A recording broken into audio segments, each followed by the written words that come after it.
Hello everyone, welcome to my video channel. This is my first video and today we are going to discuss what is a memory palace.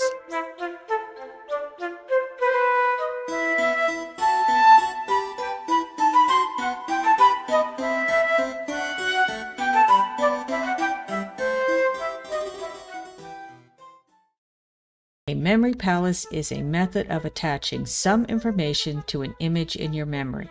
The purpose of doing this is so that when you come across that image in real life or your imagination, you are able to retrieve that information. This method was developed thousands of years ago, well before printed materials were readily available to the public. Now, of course, some people could do this better than others, but for those who could, this would be a very useful skill to have. In the Middle Ages, it was used by academics to remember volumes of written materials. One of the best-known resources on the history of memory palaces is from this book, The Memory Palace of Matteo Ricci, by Jonathan D. Spence. In 1577, the Jesuit priest Matteo Ricci set out from Italy to bring Christian faith and Western thought to Ming Dynasty China. The Memory Palace of Matteo Ricci is a significant work of global history, juxtaposing the world of counter-Reformation Europe with that of Ming China. So Ricci was a missionary who traveled to China with the hope of converting the Chinese to Christianity. He believed that by teaching the method of creating memory palaces would prove valuable to the Chinese and help him in his cause. He also brought a lot of other things, and I'm going to link to a video below that talks about his interactions with the Chinese and how it all ended. It was not as successful as he wanted it to be, but he did convert. He did have some converts. So it is an interesting story. I don't know how accurate this video is. I don't really know very much about that period of time. But we're going to be focusing on the memory palace and the information that is in this book about that. Okay. So today we have many sources of information, books, film, internet, that were not available in the past. And so people had to rely on their memories a lot more than they do today. But still, there are times when we don't have access to the internet and we have to think on our feet. And without a good solid foundation of knowledge in our memory, we might find ourselves at a loss to carry on a conversation. So this is what we can use a memory palace for today. We can use it for study. Suppose that you have to study for a biology test. You're studying species and the different classifications of them. So this you can keep in memory. You're not allowed to use the internet or your phone while you're taking the test, hopefully. And so you can find these things in your memory using a memory palace. Secondly, you can use a memory palace for a lecture. I think I see some lecturers on that still manage to do this today. You give me a lecture on anatomy and there's 200 bones in the body and where are they? All right. And that you don't want to keep looking that up while you're trying to talk to a class. Thirdly, you could organize material for a nonfiction books, such as a biography, a history. We have lots of history books, but we can always use more. Fourthly, I think a memory palace would be great to use as a storyboard or to store background information about a character. This way you don't become confused when a decision has to be made by your character in the plotting and that character does not react correctly. In fact, this particular book that I'm pointing to, Story Genius, is a really good book to help you connect all your scenes together. I don't think the title's a little silly, but the book is very helpful.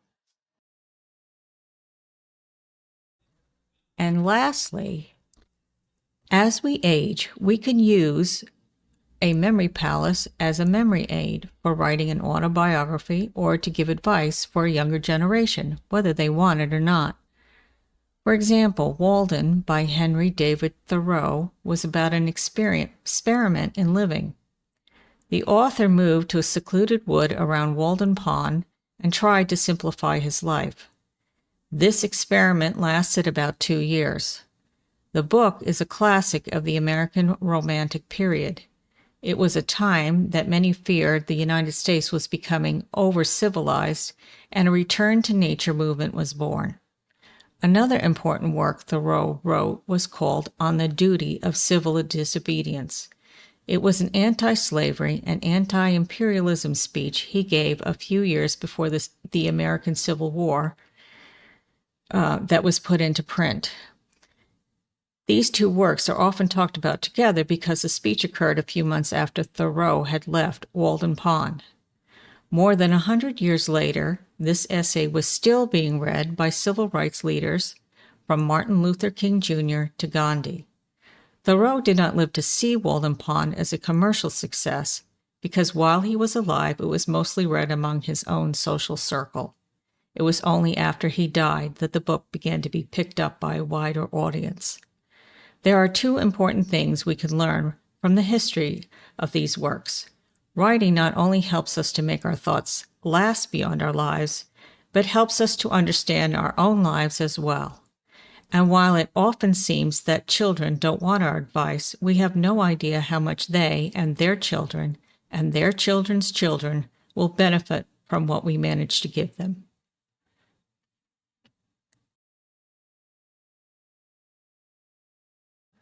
One more thing I want to add about this is that we will go over different aspects of this in the memory palace that we're building in this series, and it will become more clear to you how exactly to add all these things in. Now, next, we're going to actually look at the way to build a memory palace, but for that, I'm going to use a visual aid. And that reason for that is that we can't share exactly what we experience in our own minds to another person. So even if I create a memory palace in my head, I'm not going to be able to show it to you from a first person point of view. You're always going to get it from what I can tell you about it. That really is not helpful. And I think that may be one of the reasons why there isn't a lot of written material about how to do it. It was person to person teaching, and you would just, I don't know, test another person on what they remembered. But each person's memory palace would be unique.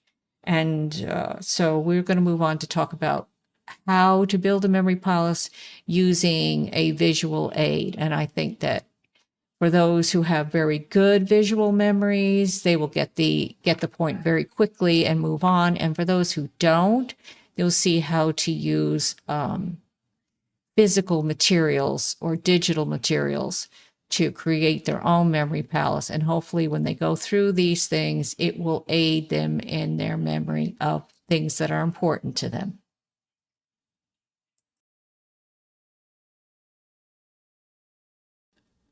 The visual aid that I'll be using is a Nintendo game called Animal Crossing. It's for use on the one I'm using in particular is from the Nintendo Switch console.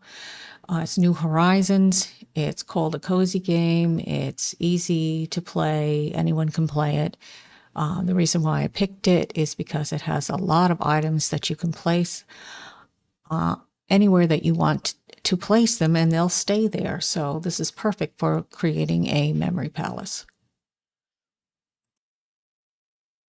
All right, here we are in front of my house. This is my little character. She's called Professor. Right, and I have a little bridge in front of my home. This is my garden. A bunch of interesting things. And you can make this stop That's the fun part about a lot of these items on Animal Crossing. Oh dear, I don't want to make anything. Not right now. All right. All right. So I'm going to go back up the stairs. All righty. Now, next thing I'm going to do is open up the map of my island. All right. So this is pointing to my house. You can see it blinking on here. Then these are characters, villagers that are living on the island and where they're located. These are the different stores and resources on the island. This is the airport, the campsite, the museum, which is very cool, clothing store, regular shop, and resident services. All right, so we are going to close that for a minute. And we're going to go to a place behind resident services. And this is a stone garden. If you played the game, you know what these stones are for. They're resources. You hit them with a shovel and they give you minerals. Oh dear, somebody's upset. I have to take care of this. What's the matter, Eloise?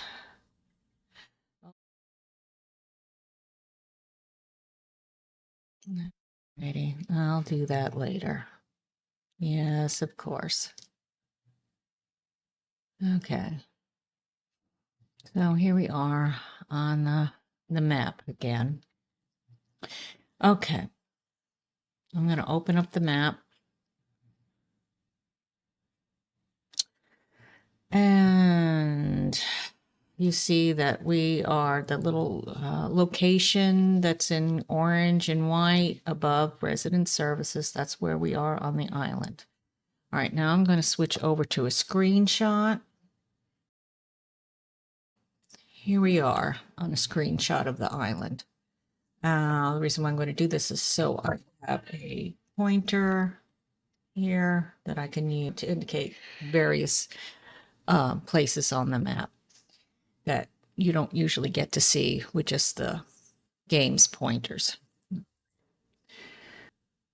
When you arrive on the island in the beginning of the game, one of the first things that happens is that you get to look at this map. As you can see, it has some natural divisions to it. All right, I needed 6 different locations for 6 different aspects of education, because that's the theme of my memory palace.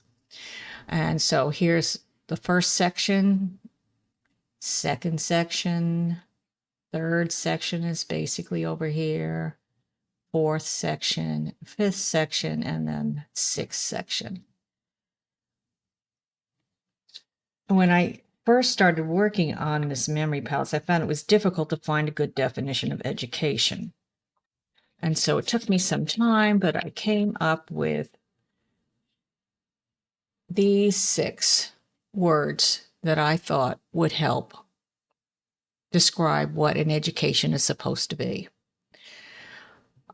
Culture is the culture that you live in. We breathe in culture, and it's what we're taught as little kids. It's what's expected of us when we go to work. But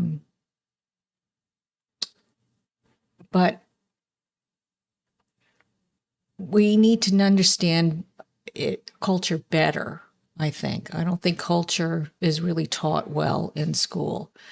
You need to be able to question your culture, and you need to be able to get answers to those questions. But in the beginning, culture defines how things are taught to us. Of course, it's also related to the word instruction and experience. It's how we experience things. We're first given the instructions to do something, and then we have to practice it. So these are the 3 basic tools to impart education. But what is it we want to get out of education? Well, of course, we want our children to have wisdom to make good choices. That's pretty self-explanatory. Well, we also want them to have a vocation. That is, our education should include those things that help us to live, to get a job, or to work at something that will sustain us and our families. And then finally, even these two things are not enough. To make decisions when you need to make them is good. If you make good decisions, that's great. Getting a good job is great, but that's still not enough. We still need to understand, or at least attempt to understand, what our purpose is as human beings. And that's what this word telos is. Telos gives direction to all the other things that make up education. If we don't understand where we're going, then this can lead to confusion over our purpose in life. Vocation may not be satisfying. We also don't make good decisions. What do we do when we don't make a good decision?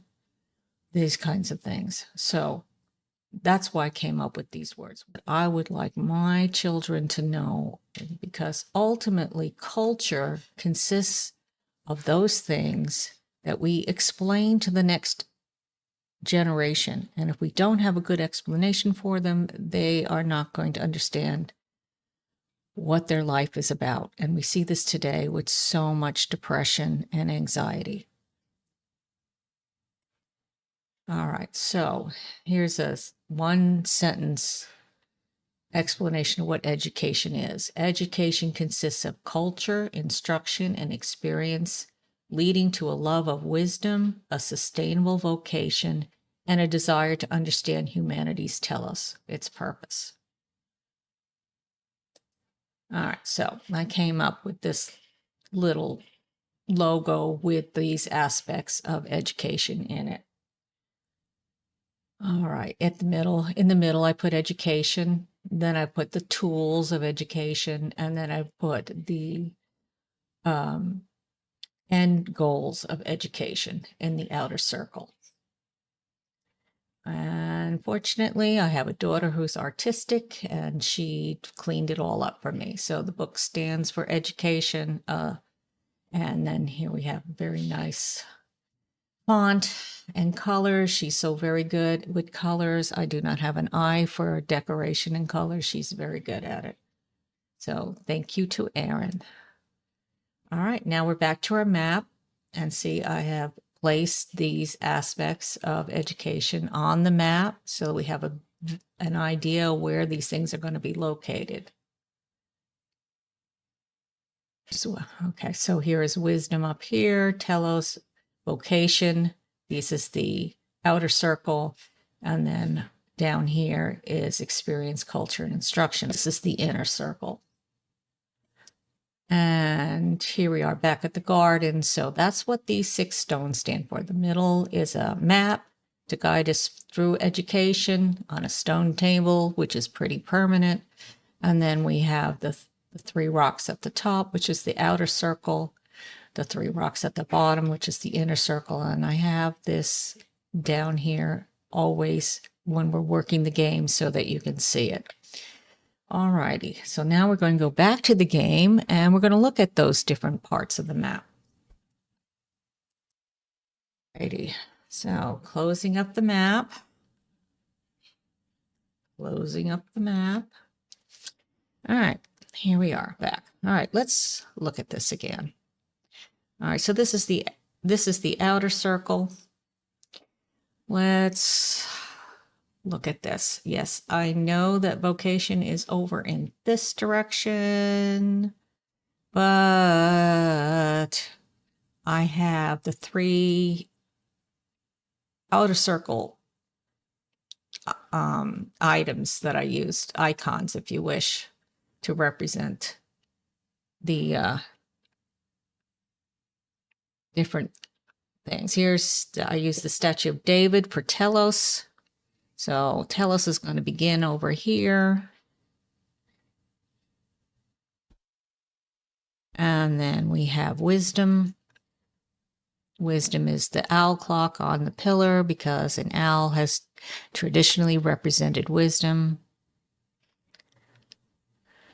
And then I'm using this warrior statue with a shovel. Now, this is an art piece that goes in the museum, but this one is called a fake warrior statue because the warrior statue doesn't actually have a shovel.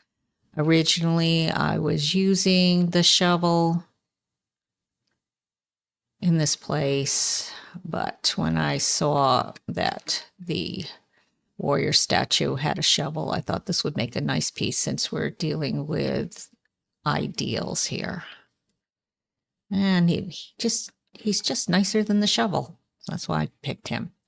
But vocation is actually more or less over here on this. This is the fruits of your vocation here. This is after you've worked a lifetime. You get to enjoy some things, hopefully. Over here is the hard work of vocation. This is going to have, I don't know, a farm, some technology down here at the bottom. This may be too far down in the instruction area. I'm not quite sure. Things will be moved around. I have some very cool items that I'm ready to set up and use. Alrighty, so let us go back to the stone garden again.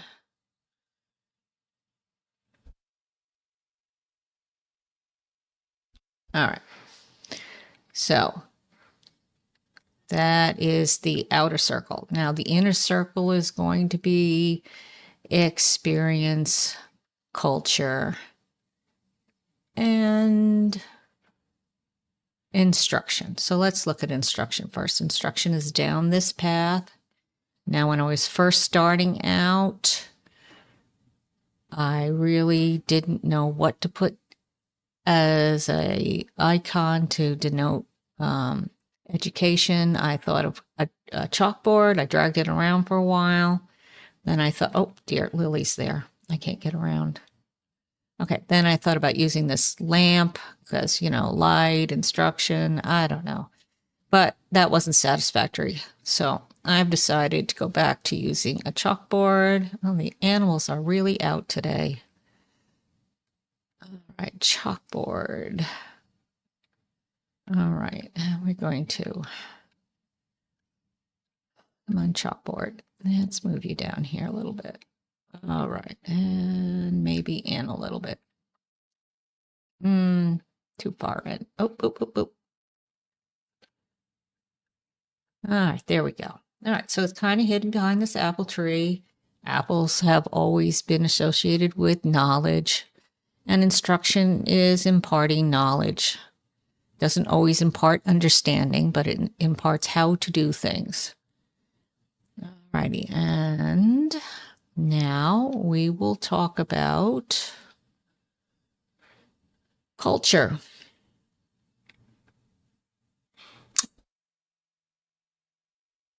No, we won't talk about culture. We're going to do experience next because this is the entrance to experience.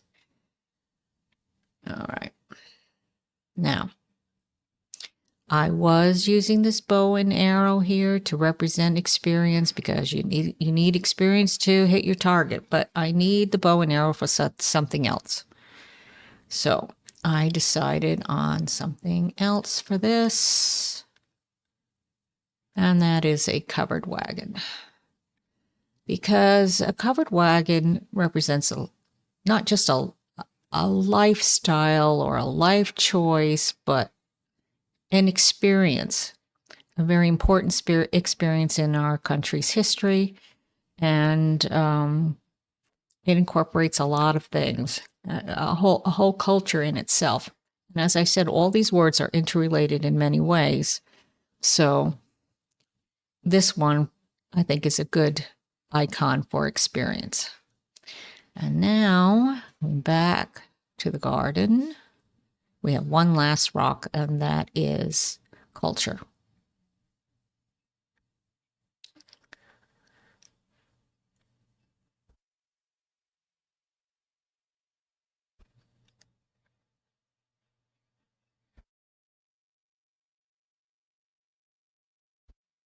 righty, here we go. And culture is represented by this writing desk. Because in essence, culture is how society explains itself to itself. So this is a writing desk with a letter that's obviously been completed and is ready to be sent out. I have to show you something about these items. This one actually closes up. That's the fun part about this game, is you can test all of these different things. I don't know if I can get in front of this. Okay. So it's very cool. All right.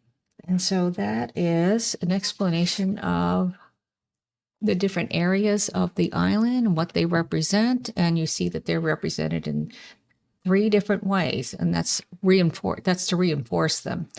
We have the logo at the bottom, okay, of the screen here.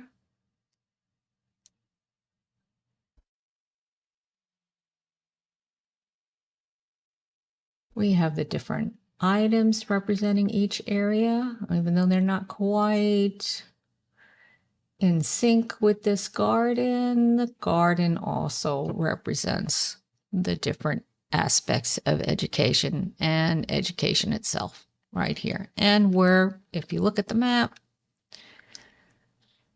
we're pretty much in the middle of the island. So it's a good central location, good place for a map. And so this is the beginning of our Memory Castle building. Thank you for watching. See you next time.